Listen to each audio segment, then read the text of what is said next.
BJP. കൗൺസിലറായിട്ട് Thiruvananthapuram നഗരസഭയിൽ വിജയിച്ച് കയറിയിരിക്കുന്നത് RSS. ക്രിമിനലുകളാണെന്ന് വ്യക്തമാകുന്ന ഒരു ദൃശ്യം പുറത്തു വന്നിട്ടുണ്ട്. തലസ്ഥാനത്തെ വട്ടിയൂർക്കാവിലുള്ള വാഴോട്ടുകോണം വാർഡ് കൗൺസിലറായിട്ടുള്ള സുഗതൻ ആ നാട്ടിലെ ഒരു സാധാരണക്കാരനായ മനുഷ്യനെ ക്രൂരമായി ആക്രമിച്ചു പരിക്കേൽപ്പിച്ചതിന്റെ ദൃശ്യം. ഉത്സവം കാണാൻ വന്ന ഹിന്ദുവായ വ്യക്തിയെ സുഗതൻ എന്ന ആർ.എസ്.എസ്. ഹിന്ദുവിന് ഇഷ്ടപ്പെട്ടില്ല. അതുകൊണ്ട് അയാളെ ക്രൂരമായി മർദ്ദിച്ചു. ദൃശ്യം നോക്കി. വട്ടിയൂർക്കാവിലെ കൗൺസിലർ സുഗതൻ പ്രശാന്ത് അടിച്ചു. മര്യാദയ്ക്ക് ഉത്സവം കണ്ടുകൊണ്ടിരുന്ന പ്രശാന്ത് ഇവനെ ഈ മുട്ട കൊണ്ടുവരണം പറ്റിയ വലിയ പാല് കൊണ്ടുവരണം വലിയ ബക്കറ്റ് മര്യാദയ്ക്ക് ഉത്സവം കണ്ടുവരാൻ ചെറുക്കൻ അടിച്ചതാണ്. കല്ലുകൊണ്ട് അടിച്ചവന് സുഗതന് അവന്റെ കൂടെ വന്ന് കുറെ വില്ലന്മാരുമാണ് ഇവൻ അടിച്ചത്. വട്ടിയൂർക്കാവിലുള്ള കൗൺസിലർ ഗുണ്ടയാണ്. ഇവ കാപ്പാ കേസിലെ പ്രതിയാണ്. വട്ടിയൂർക്കാവിലെ പോലീസുകാരന്മാർ മിണ്ടിയിട്ടില്ല. വോട്ട് കൊടുത്ത് വിജയിപ്പിച്ചത്. ഈ പോലീസുകാർ അവനെ അറസ്റ്റ് ചെയ്യാതെ ഇവനെ ജീവിക്കരി കൊണ്ടുവന്നു.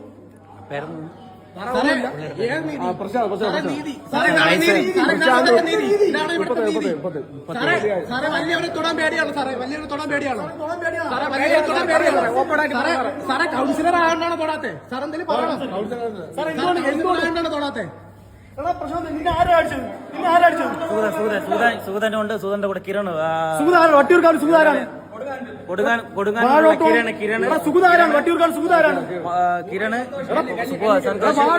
കണ്ടല്ലോ, വ്യക്തിയുടെ നിറം കണ്ടപ്പോൾ സംഘി കൗൺസിലർക്ക് കുരുപൊട്ടി. സ്വാഭാവികമാണല്ലോ, നിറം ജാതിയൊക്കെ ആണല്ലോ പ്രധാനം. അങ്ങനെ അമ്പലത്തിലേക്ക് പരിപാടി കാണാൻ വന്ന ഒരു ഹിന്ദുവിനെ ഇങ്ങനെ അതിക്രമിച്ചിട്ടുണ്ടെങ്കിൽ ഈ ആർ.എസ്.എസിന്റെ പേരിൽ ഹിന്ദു എന്ന് പറയുന്ന ക്രിമിനലുകളുടെ ഉള്ളിലിരിപ്പ് എന്താണെന്ന് നാട്ടുകാർക്ക് ചിന്തിക്കാവുന്നതാണ്. നിരപരാധികളായിട്ടുള്ള വ്യക്തികളെ അധികാര സ്ഥാനങ്ങളിൽ എത്തി എന്ന കാരണത്താൽ ഞങ്ങൾക്കിഷ്ടമുള്ളവരെ മാത്രമേ അമ്പലങ്ങളിൽ പ്രവേശിപ്പിക്കൂ എന്നുള്ള തിട്ടൂരവും കൽപ്പനയും കൗൺസിലർ ഇറക്കിയോ എന്നുള്ള സംശയം ബലപ്പെടുകയാണ്. അല്ലാതെ നിരപരാധികളായിട്ടുള്ള മനുഷ്യരെ യാതൊരു കാരണവും കൂടാതെ ഇങ്ങനെ ക്രൂരമായി മർദ്ദിക്കണമെന്നുണ്ടെങ്കിൽ എന്താണ് കാരണം? ഒറ്റ കാരണമേ ഉള്ളൂ. സംഘികൾക്ക് കോർപ്പറേഷൻ ഭരണം കിട്ടിയപ്പോൾ ഇനി ആർ.എസ്.എസ്. ക്രിമിനലുകൾക്ക് എന്ത് തേർവാഴ്ചയാകാം? കാര്യം ആ ക്രിമിനലുകളെയാണല്ലോ വെള്ളയും ധരിപ്പിച്ച് ജനപ്രതിനിധികളാക്കി മത്സരിപ്പിച്ചതും. ഇനി നടക്കാൻ പോകുന്നത് രാജവാഴ്ചക്കാലത്തിന്റെ ചില ഓർമ്മപ്പെടുത്തലാണ്.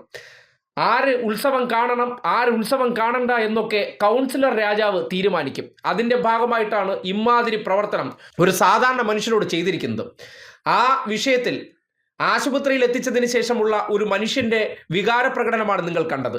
ഒരു കാരണവുമില്ലാതെ ഇങ്ങനെ ഒരു മനുഷ്യനെ ക്രൂരമായി തല്ലിച്ചതച്ച് മുഖത്തുൾപ്പെടെ ആഴത്തിലുള്ള മുറിവേൽപ്പിച്ചിട്ടുണ്ടെങ്കിൽ ആ വ്യക്തി ചെയ്ത തെറ്റെന്താണെന്ന് സമൂഹത്തോട് വിശദീകരിക്കാൻ ഉത്തരവാദിത്തമുണ്ട്. ഒരുപക്ഷെ തെറ്റ് ചെയ്തിട്ടുണ്ടെങ്കിലും അത് ചോദ്യം ചെയ്യാൻ ഈ ആർ.എസ്.എസ്. ക്രിമിനലിന് ആരാണ് ഈ നാട്ടിൽ അനുമതി കൊടുത്തത്? അത് നോക്കാനും അതിൽ നിയമ നടപടി സ്വീകരിക്കാനുമാണ് ഈ നാട്ടിൽ പോലീസ് സ്റ്റേഷൻ ഉള്ളത്. ഇപ്പോൾ ജയിച്ചു കഴിഞ്ഞ ഇടങ്ങളെല്ലാം ഓരോ രാജഭരണ പ്രദേശം പോലെയാണ്. ഇത് ഞങ്ങളുടെ രാജകൊട്ടാരങ്ങളാണ്. ഇവിടെ ഞാൻ തന്നെ രാജാവ്, ഞാൻ തന്നെ നിയമം എന്നുള്ള രീതിയിലാണ് വാഴോട്ടുകോണം കൗൺസിലർ ഈ രീതിയിലുള്ള അതിക്രമം ആ ചെറുപ്പക്കാരനോട് കാട്ടിയതായിട്ടാണ് മനസ്സിലാക്കാൻ കഴിയുന്നത്. എന്തായാലും ഈ തെമ്മാടിത്തരത്തിനെതിരെ ശക്തമായിട്ടുള്ള പ്രതിഷേധം ഉയർന്നു വരുന്നുണ്ട്. ഒരു വ്യക്തിയെ അകാരണമായി മർദ്ദിച്ച് അവശനാക്കിയിട്ട് അദ്ദേഹത്തെ ക്രൂരമായി പരിക്കേൽപ്പിക്കുകയും ചെയ്ത വ്യക്തിക്കെതിരെ കൊലപാതക ശ്രമത്തിനാണ് കേസെടുക്കേണ്ടത്. അമ്മാതിരി മുറിവ് അയാൾക്ക് പറ്റിയിട്ടുണ്ട്. എന്നിട്ടും പോലീസ് നിഷ്ക്രിയമായിട്ട് ആ വിഷയത്തിൽ വേണ്ടത്ര ഇടപെടൽ നടത്തുന്നില്ല. അതെന്താ സാറുമാരെ? പാവപ്പെട്ട മനുഷ്യർക്ക് അടികിട്ടിയാൽ നിങ്ങൾക്ക് കേസെടുക്കാൻ ഇത്ര മടിയെന്ന് അവർ ചോദിക്കുന്നിടത്ത് നിങ്ങൾ നിശബ്ദമായി പോകുന്നത് എന്തുകൊണ്ട് എന്ന ചോദ്യം കൂടി പ്രസക്തമാകുന്നുണ്ട്. അതുകൊണ്ട് ഇനി ഏത് സുഗതനായിരുന്നാലും ശരി, ഇമാതിരി തെമ്മാടിത്തം കൗൺസിലർ എന്ന പേരിൽ കാണിച്ചാൽ പോലും കച്ചവടം പൂട്ടേണ്ട ഉത്തരവാദിത്വം ഈ നാട്ടിലെ നിയമ സംവിധാനങ്ങൾക്കുണ്ട്.